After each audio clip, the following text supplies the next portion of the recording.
থাকবে?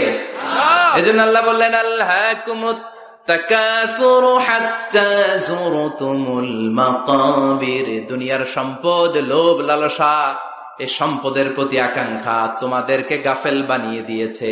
এই গাফলতি তোমাদের কমবে না, থামবে না। হাত্তা যুরতুমুল মাকাবির, যতদিন না কবরে যাও। কবরে না যাওয়া পর্যন্ত এই খাই খাই নাই নাই এই মানসিকতা তোমাদের থেকে কঠিন কালেও যাবে না। চিৎকার করে বলেন কথাটা কার? আল্লাহর। এজন্য আল্লাহ বললেন সম্পদ তোমাদেরকে পাগল বানিয়ে রেখেছে। সম্পদের পাহাড় মানুষ গড়তে চায়। আরব বিশ্বের ধনকুবেরদের সম্পদের তালিকা দেখলে আপনি অবাক হবেন। প্রিন্স ওয়ালিদ বিন তালাল, বর্তমান যেটা আছে এমবিএস বলে ওরে সংক্ষেপে, এমবিএস, মোহাম্মদ বিন সালমান, সম্পদের কোনো অভাব নাই। ওয়ালিদ বিন তালাল আরেক ধনকুবের, আগের বাদশাহ আব্দুল্লাহর ভাগিনা। তার একটা প্লেন আছে, পার্সোনাল জেট প্লেন। এই প্লেনটার 70% মেড অফ গোল্ড, 70% স্বর্ণ দিয়ে বানানো। Can you imagine? কল্পনা করতে পারেন? গত 2 বছর আগে আমি ব্রুনাই গিয়েছিলাম একটা প্রোগ্রামে। ব্রুনাইতে আছে পৃথিবীর সবচাইতে বড় প্যালেস, রাজপ্রাসাদ, নাম ইস্তানা নুরুল ইমান। প্রায় 2000 কক্ষ আছে ওই রাজপ্রাসাদের ভেতর। এটার মালিক হচ্ছে ব্রুনাইয়ের বাদশাহ সুলতান হাসান আল বালখিয়া। গ্র্যান্ড হায়াত নামে একটা হোটেল আছে, ওইটার মালিক। ওনার সংগ্রহে 500টা রোলস রয়েস গাড়ি আছে। কয়টা? এক একটা গাড়ির দাম কমসে কম 10 কোটি টাকা। আচ্ছা, একজন মানুষের পুরো ফ্যামিলি নিয়ে চলতে ফিরতে মজমাস্তি করতেও কয়টা গাড়ি লাগে? হ্যাঁ, একটা গাড়ি, 2টা গাড়ি, সর্বোচ্চ 3টা গাড়ি, ঠিক কিনা?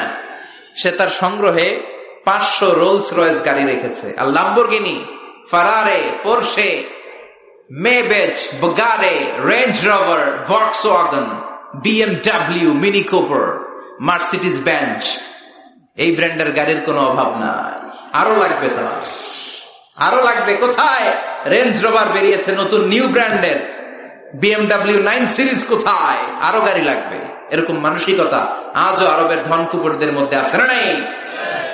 এজন্য আল্লাহ বললেন খবরদার, সম্পদ তোমাদেরকে পাগল বানিয়ে দিয়েছে। আলহাকুমুত তাকাসুর, এই সম্পদের মায়া কোনদিন তোমাদের কমবে না। হাত্তা যুরতুমুল মাকাবির, যতদিন না তোমরা কবরের ভেতরে ঢুকবা। ইসলাম সম্পদ উপার্জন করতে বাধা দেয় না, তবে সেটা হতে হবে হালাল পন্থায়, ঠিক কিনা? কারণ হালালে বরকত দিয়েছে কে? হারামে কোনো বরকত আছে? আচ্ছা বলেন তো, গরু খাওয়া হালাল না হারাম? কুকুরের গোশত খাওয়া হারাম। বাংলাদেশে কি বেশি বেশি গরু জবাই হয় না কুকুর? গরু। গরু বছরে বাচ্চা দেয় কয়টা? একটা। কুকুর বাচ্চা দেয় কয়টা? 6টা 7টা, অনেকগুলো। তারপরেও বাংলার জমিনে গরু বেশি না কুকুর বেশি? সুবহানাল্লাহ পড়বেন না?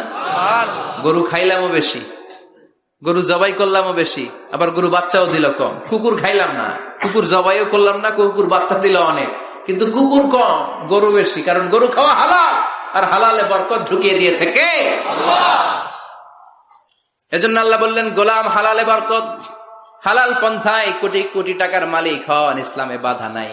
তবে নিসাব পরিমাণ সম্পদ হলে যাকাত দিতে বলেছে কে? ওয়াফি আমওয়ালিহিম হাক্কুন লিসসাইলি ওয়াল মাহরুম।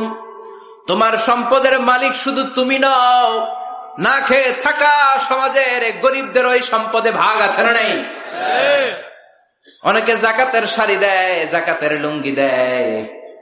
যাকাতের শাড়ি বলতে, যাকাতের লুঙ্গি বলতে কোনো লুঙ্গি নাই, ঠিক কিনা?